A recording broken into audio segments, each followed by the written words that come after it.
Aujourd'hui, on va parler de la décolonisation, plus précisément la décolonisation en Afrique occidentale. Tout d'abord, on doit se poser la question, c'est quoi la décolonisation? La décolonisation est le processus par lequel une colonie ou un territoire sous domination coloniale acquiert son indépendance et retrouve sa souveraineté. Ce processus peut impliquer la fin de l'occupation militaire, la restitution des droits politiques et économiques aux populations locales, ainsi que la mise en place de structures gouvernementales autonomes. Mais cet événement s'est imbriqué dans un contexte historique qui lui est propre. Pendant l'occupation coloniale, la majeure partie de l'Afrique occidentale a été colonisée par les puissances européennes, principalement la France, le Royaume-Uni, le Portugal et la Belgique, à partir de la fin du XIXe siècle, suite à la conférence de Berlin, 1884-1885.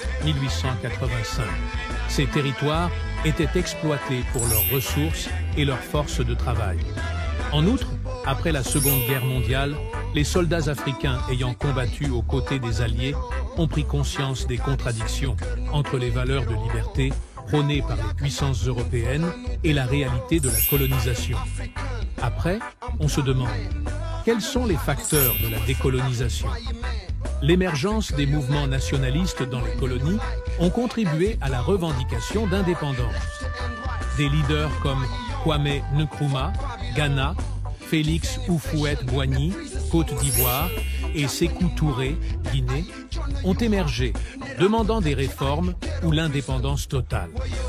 En plus, dans le contexte international, la guerre froide et la pression des Nations Unies favorisaient l'émancipation des colonies.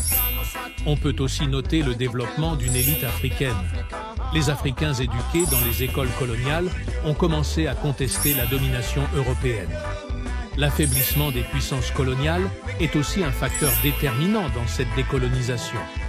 En effet, après la guerre, les puissances coloniales, notamment la France et le Royaume-Uni, étaient économiquement et politiquement affaiblies. Quelles sont les principales étapes de la décolonisation? En 1946, la création de l'Union française, qui permettait une certaine représentation des colonies dans les institutions métropolitaines, mais sans réelle autonomie. Puis en 1957, le Ghana devient le premier pays d'Afrique subsaharienne à obtenir son indépendance sous la direction de Kwame Nkrumah. Ensuite, 1960, 17 pays africains, dont 14 en Afrique occidentale, accèdent à l'indépendance. Ces territoires incluent le Sénégal, le Mali, la Côte d'Ivoire, le Niger et le Bénin, ex-Dahomey. Sous la tutelle de Sékou Touré, la Guinée est le premier territoire à refuser de rester dans la communauté française proposée par Charles de Gaulle, obtenant une indépendance immédiate au référendum de 1958.